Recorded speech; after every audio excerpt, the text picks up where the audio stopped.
ako bratinela o spoiled brat. Ang budget ng Pilipinas ay hawak lang ng 2 tao. Ang budget ng Pilipinas ay hawak lang ng 2 tao.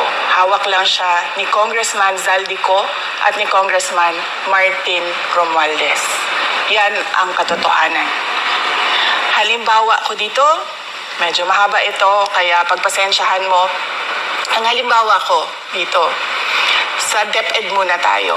Sa Department of Education, noong taong 2023, merong 5 billion na inapprove para sa classroom construction. Nagulat ako kasi merong mga lumapit na miyembro ng House na humihingi. Hinihingi nila yung 5 billion, parte ng 5 billion na